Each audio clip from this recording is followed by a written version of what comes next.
Hello and welcome to Talking Leadership. This is Eric Perez welcoming you back to our ongoing podcast series around this thing called leadership. Thank you for joining me today.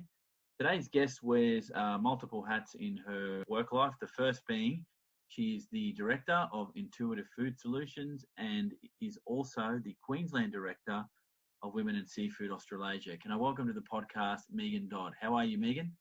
Yeah, good, thanks, Eric. Thanks for having me today. Mate, not a problem.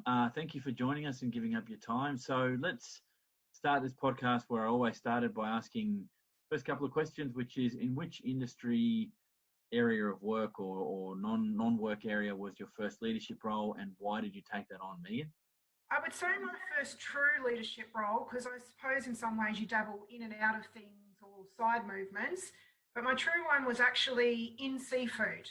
It was when my career was starting to take its next steps, when I moved to the UK on that side of things. And I'd moved from a retail environment back into supply base because I love working for supply base. It's amazing. And it gives you a little bit more opportunity to do certain things as compared to retailers, which can sometimes be a little dictatorship. Just to unpack that a little bit, so the kind of roles that you've had experiences in give you opportunity to pursue particular things that you're interested in. So why I asked this question is you've got two directorships, which is pretty cool early on in your career. Can I ask what drew you to, for example, the first directorship that was mentioned, which was the Women and Seafood Australasia? What drew you to that as a role, and given that you do have a leadership role there as a Queensland director, what drew you there? It's all about how do we give back? You know, I've had such opportunities throughout my career and people that have helped me get through various struggles or next steps or, career moves or just someone to bounce ideas or even give me a kick up the bum sometimes where you just need that bit of a push. And for me, it's all about how can I help others? You know, how do I give that back? How do I involve them? How do I give them next steps or guidance or can make that difference at a ground level? How do you impact the lives and make sure that it's not just for tomorrow, but for a future as well? When you're talking about seafood, there's a lot of different things going on, especially as you know, in the political space in Queensland, but we're also looking at a resource, a raw material that has some limitations around that. And we need to make sure that we've got skill sets, successions and support, and especially for females in a non-traditional area, to grow them into leadership roles. So for me, it's about what can I do to progress that? And how do I help others that I've had that same help previously? And thank you for sharing that. And that's come up as a common theme from leaders that I've talked to in lots of different areas. And I guess you fall into the category of that entrepreneurial leader where you've gone out, you started your own business and you're working in that industry sector, which is always of interest to me in that I think you and your ilk of entrepreneurs that do things a little different to the rest of us in leadership roles. And it's something to be discussed, and I think it's something to be valued because every one of us in different leadership positions brings something different to the leadership space. So let me segue into the next question because I'm very interested in what your thoughts are on this. In your experiences, Meaghan, have you found that there's a difference between the leadership versus management function? And I would say there's significant differences. So for me, management is that task orientation. Things like meeting customer orders, getting KPIs and budgets right, doing your documentation and process, things that are tangible that you have to do and they're on the day-to-day. Compared with leadership is creating that overall innovation and vision and then motivating the people to believe in it and work towards that with you. So it's all about that people and team effort. And without that vision and direction that the day-to-day stuff for the management sort of becomes mundane or a little lost, or you're not quite sure why you're doing something. And then it impacts then onto that business culture. Do I really want to work here? I don't really know what I'm doing. So let me segue into the next element, which is about your leadership experiences. How have you engaged with errors or mistakes that are attributed to your leadership, Meaghans? Well, the only thing that I do is you've got to own it. You know, we are human. We sometimes do make mistakes, and for me, I like to call them learning experiences rather than mistakes, because mistakes has this negative, bad vibe about it. Whereas having learning experiences is like, okay, well, I learned that that's probably not the right way to do that, or the right answer, or the right solution. But then working together to go, right, how do we then change that? So you've got to own it. Do the apologies. You know, apologies can go a long way with people. We're all human. We want to feel and understood. And having a leader step up and apologise for something sometimes takes your breath away, because not all of them do that. And then sometimes I would say that's where you get some differences between the management and leadership. True leadership own those sorts of things. Management might not. And, you know, a good one that sitting on the outside a little bit, to give you a very good example, was the horse meat scandal. So I was working in the UK. It was actually one of my bigger directors that had the vision to think, oh, they've got this issue with horse meat over in X. Maybe we should test that, because we also had various parent companies that did other proteins like beef. And part of that process, they then found they had exactly the same issue of there was horse meat in their beef lasagna. And that's a very unfortunate consequence. But not only did he own up to that, he went out to the industry, media, retailers and said, look, we have just found this problem.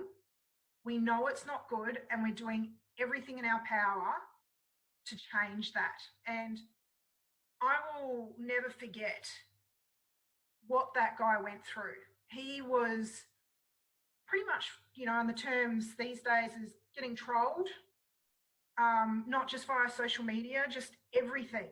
How could that happen? You know, it was only by accident and foresight that he had that he thought, I'll test our product, make sure we don't have an issue, found the issue, and then had to tell everybody about it. It wasn't industry finding the issue and going, you know, you guys, we've found this error. He went out and said, I've got this, I'm really sorry, we're fixing it. And with all the stuff that he had to deal with, and it did really affect him, and especially what I saw, because he turned up at my site 3 days later saying, do we have an issue with seafood? Can you put a plan together? So I know what the repercussions of some of that were, and I was part of the process to ensuring that our seafood sites didn't have any issues, which we didn't, because we had a bit of a different setup compared to the parent company. But it was such a learning experience. And I don't think anyone understands how truly hard it can be to own something. But only good leaders can step up and say, I got this wrong. Probably not at that magnitude. That was quite a significant, you know, error throughout a business. But I couldn't have expected anybody else to handle that in the way that that person did. It was amazing. Yeah, I agreed. And I guess you touch on something that's been cited before in these podcasts around the scale of the error or learning opportunity, as you called it. And yeah, and it depends on what you're doing and how quickly you can recover from that. So and thank you for sharing what you've experienced in that side of things. And I guess if you can learn from these things, and you become better at your job, and so do others around you, because they see you adapting to that. So let's, as a segue out of that, and this is, I guess, a natural part of being asked, you know, what's it like to be a leader in any field of endeavour, is what do you find is the most difficult part about being a leader? We're not all the same. We think differently, we behave differently, we have different comfort zones. And I think the biggest thing is trying to understand each individual that is part of a team, how they grow. What's the best way to strengthen and grow them? Because you have to adapt very quickly the best way to approach them, to motivate them, to get on board with your vision. And it can be quite hard when you're talking about dealing with maybe technical people to a salesperson, to someone that's on the shop floor. You know, all of them are at those various levels, different behaviours and personality types, and you've got to somehow pull them all together.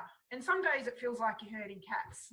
You know, you're just sort of like, I've got to get them all on the same page here, but they all, you know, we learn, it's like that learning difference. Sometimes we learn visually, sometimes we learn practically. It's all those types of things with the personalities as well. And trying to get that right takes a lot of practice.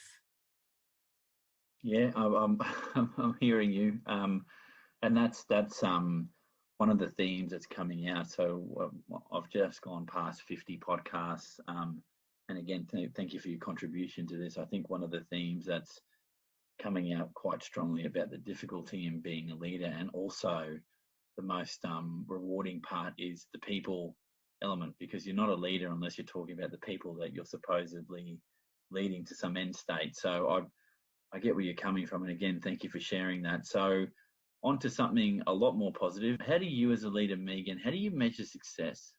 It depends on how you define success. Within my own business, it's more around repeat clients or people wanting to work with you. So you're getting those proactive people coming in and say, we really want to work with you. So obviously, you know, you're getting that, you're doing the right things, you're interacting and communicating in the right ways.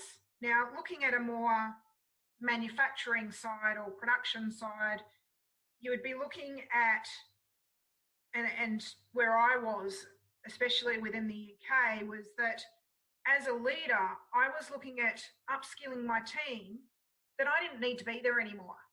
I was then creating, I suppose, myself out of a job. I was working to make sure that they could suffice without me being there.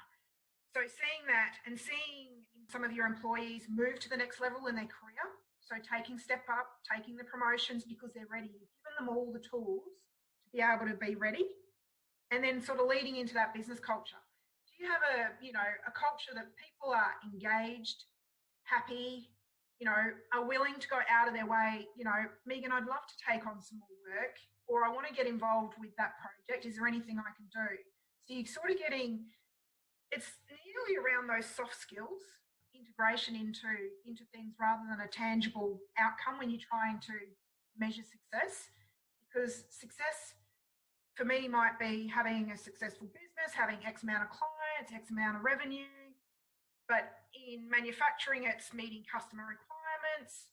But the other side is all the other stuff that creates that. If you don't have the happy people, if you don't have the business culture, if you don't have that leadership and direction, so all those sort of underwritten intangibles is what supports success.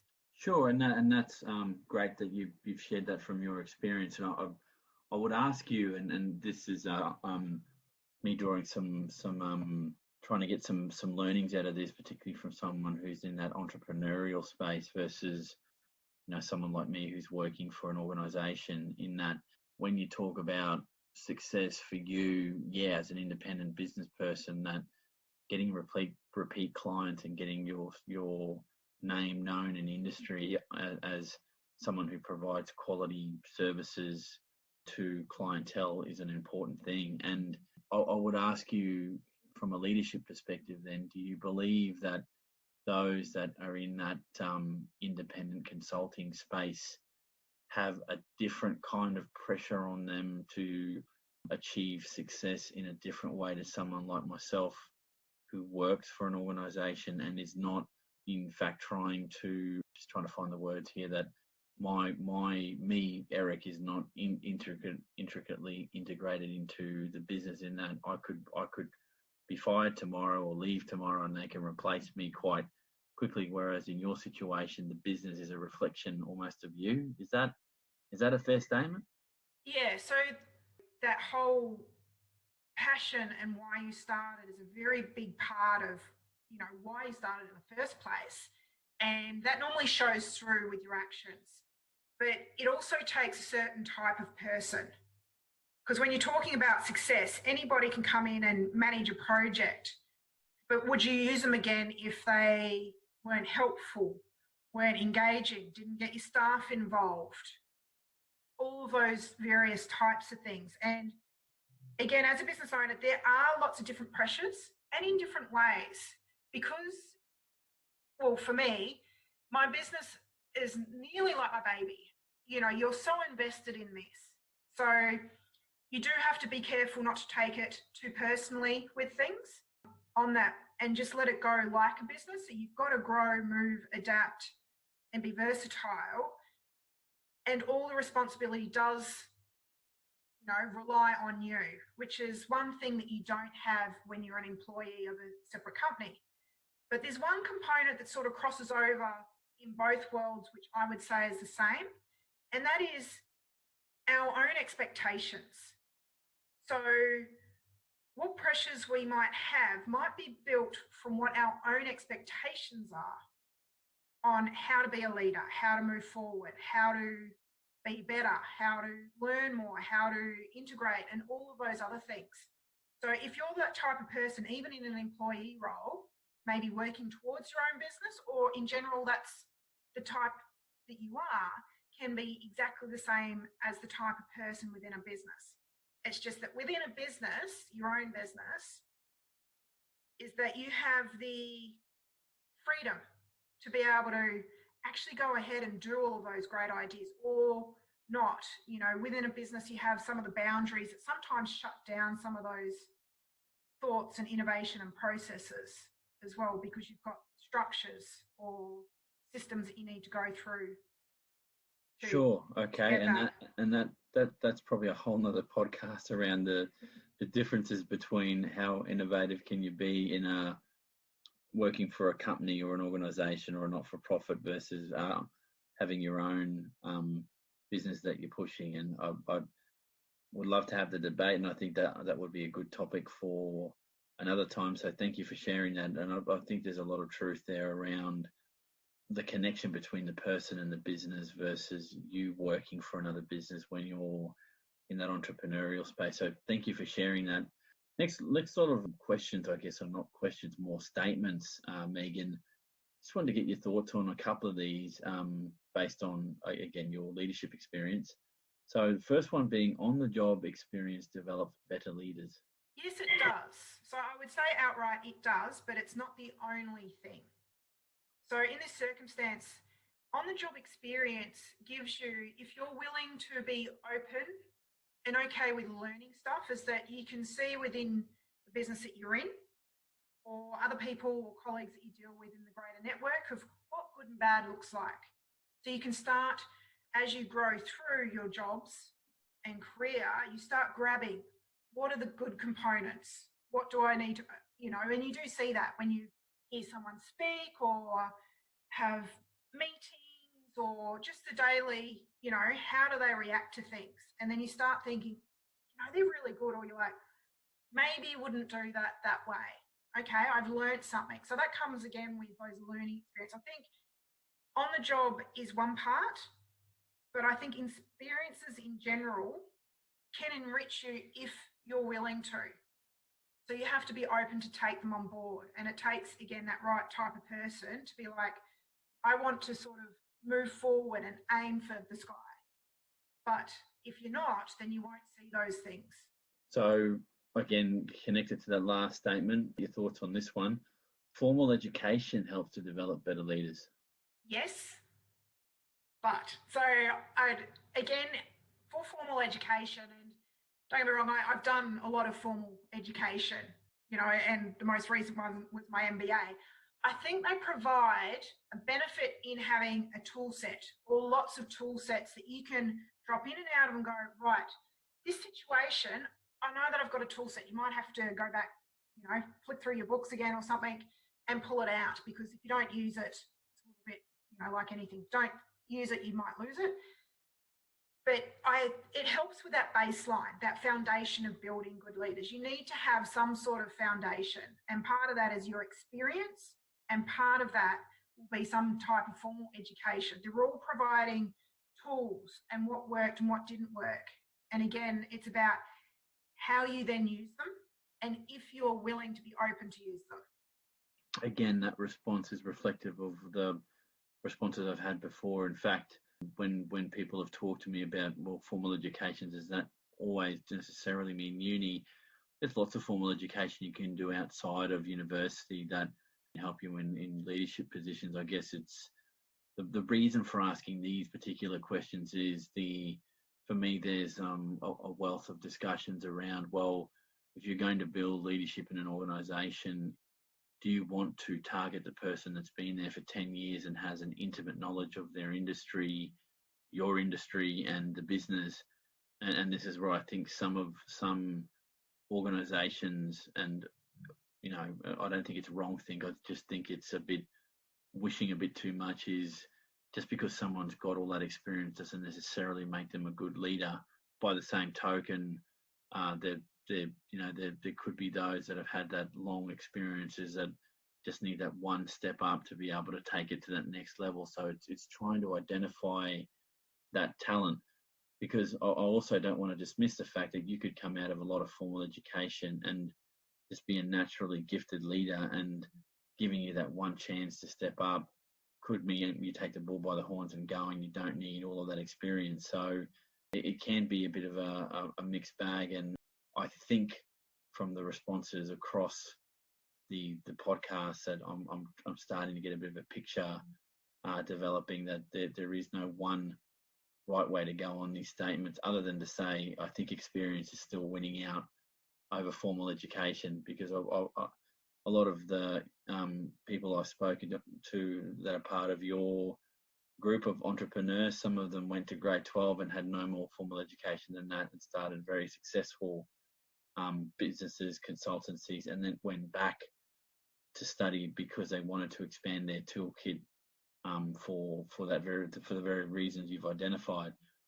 So let me take you to the last statement here, and this one is always an interesting one.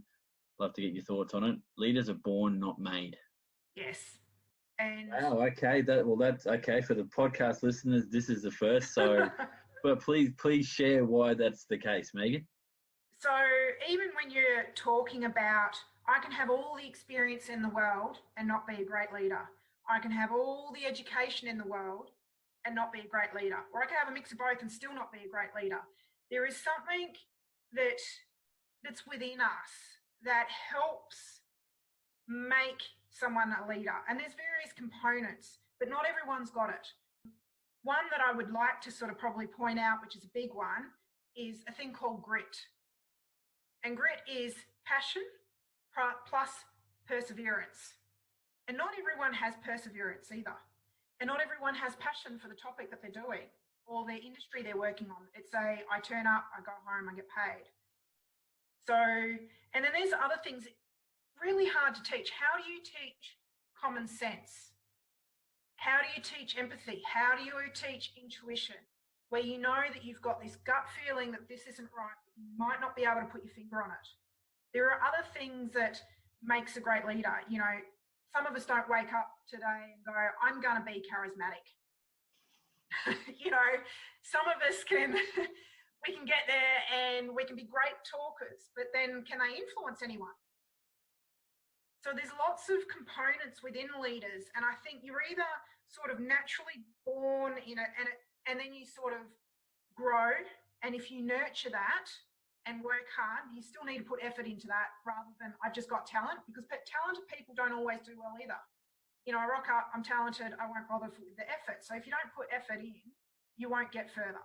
The analogy there, and I bring my limited but some experience in the coaching field, and I don't claim professional coaching credentials, but I do coach at sport at a high school level, and I've seen some very talented players go by the wayside because they've got all the talent, natural ability in the world, yet they don't want to put in the work to get to the next level. So I'm almost tempted to stop the podcast and do another one around this leaders are born, not made, because this for me is a very interesting question, not just in terms from a research perspective, but just from a lived experience that I'm not disagreeing with you. I think there are some people that are just born to be leaders, but I also do think if you can grab a person that's got that perseverance and passion to do better than where they are,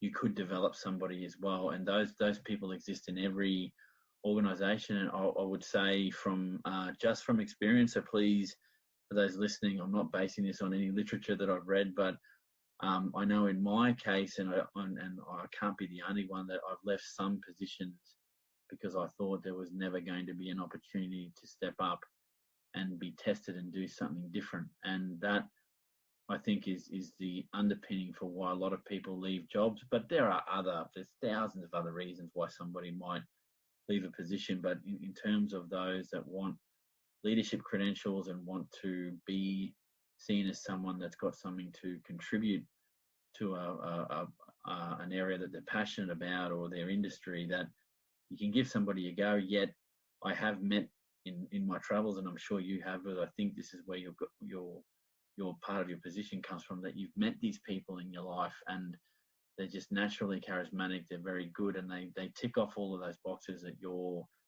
talking about. And again, this is another set of podcasts that I'd love to get more into, because the perennial question about leaders are born, not made, that I think will never have a proper a definitive response to it, not proper a definitive research response, but it's still worth exploring, because leaders come in all shapes and sizes, and they don't always work for profit.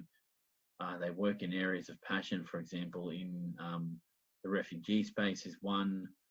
You might get people that work in the natural resource management space that are volunteers.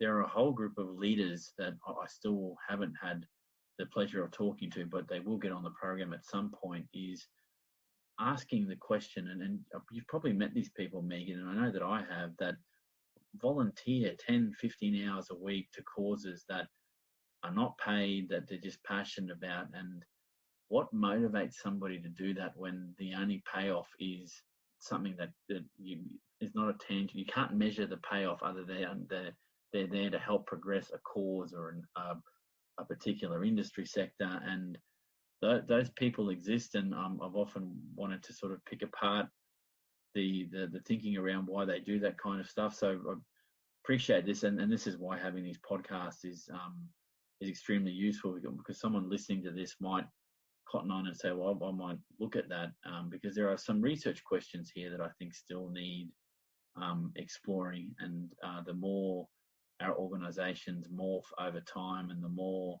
markets change, if you're talking about for-profit, I think people need to be adaptive. And whether you're working in an organisation for money or you're there in a volunteer sense, that I think the one constant that hits all of us, irrespective of where you work or volunteer, is this thing change, that the environment in which you interact with is always under a degree of change. And I think you've made it fairly clear in your responses that being able to deal with that is an important part of being a leader. It's not the only part, but I think it's an important one. So thank you for throwing a curveball on that one, because I haven't had anyone just definitively come out yet and say to me, yep, leaders are born. Oh, wow, okay, let's go. So it's the nature versus nurture type question that I think really will never get a final answer, but it's always interesting to have the debate. So again, I won't talk about this forever because I could, and I'm not going to. So getting back to you and your experiences, Meaghan, I want to get your views on a couple of things here. So this is where I get to take some liberties as the podcast host, and the fact that I'm still studying at the moment, and I'm looking at a couple of what I would consider the most critical leadership capabilities for leaders into the future, particularly in the ag sector. Now, you're free to disagree, and I'm not asking this to get furious agreement or furious rejection. I just want to see what your thoughts are. So for me, it's strategic thinking and foresight from the literature that I'm reading seem to me to be the most critical leader capabilities. What would be your thoughts on that, Meaghan? Because as a leader, you're looking at that vision. Where is the vision? Where's the direction? Do I need to be thinking outside the box? Like in the example of the horse meat, it was, in a completely different country, different things, wasn't even associated to our industry that was then. I think it is one of the critical, because part of a leader is a few other things, like your grit, which is that passion and perseverance, that whole self-awareness, you know, and being authentic and being able to influence. So if you can think strategically and foresight, but if you can't influence your business, then you can have all the ideas in the world. You know, it then won't actually mean or add up into anything. Because if you have a look at some of the definitions for leadership, and there's thousands of them, as you would know, is that leaders is not just about setting that direction, being that visionary. It's about taking the people on that journey with you to get to that vision. And if you can't influence them or have that emotional intelligence to communicate correctly, and part of that is, you know, your persona itself, then strategic thinking and foresight won't actually get off the ground. I think it is very key because you need that, but I actually think there's a bigger part, which probably falls into that leaders are born, not made sort of statement, is who are they as a person? Because if they're not the right person, personality, behaviour, that sort of nearly entrepreneurial sort of person, or able to communicate well, it doesn't matter how much foresight, because if they're not listened to or able to influence and lead, it doesn't go anywhere. So this last one, and I might adapt the question a little bit because you're an emerging leader in our industry, and so asking the question, what would you say to a younger version of yourself about being an effective leader, really doesn't make a whole lot of sense. But I might ask the question in a slightly different way. What would you say to someone who wants to go down the leadership track about what it is to be an effective leader in 100 words or less? What would you say to someone about, you know, this is Meaghan Dodd's experience, this is what an effective leader looks like? Well, what does that look like to you, mate? Yeah, so that's quite an interesting question, because when I was like thinking back of my younger self, I'm like, well, I run 1,000,000 miles an hour. You know, I think 1,000,000 miles an hour. Sometimes my mouth has issues catching up with the brain, and then me communicating that to people. And for a younger self, or other people's getting into the industry, I'm all for asking those questions, challenging the norm. You know, today you're saying, you know, don't interview Meaghan, because, you know, I do. I like throwing curveballs because I want to know more. I want to learn more. I want to understand. You know, I like pushing the boundaries, but in the right way when you're asking those right questions. So it's about listen to everything you can, asking more questions, finding the right learners. So I can say that learners, I should say leaders, is that I've had 3 amazing managers, maybe 4. And all of them have given me something to think about as part of my progress. You know, I always think we're a work in progress, because once you stop learning, you need either a new job or a new life. But having either a good boss or someone that can mentor or coach you, that just either pushes you, asks you those challenging questions. Why are you thinking that way? Why are you trying to achieve 100% when we only need 80% and I'd rather you focus on X?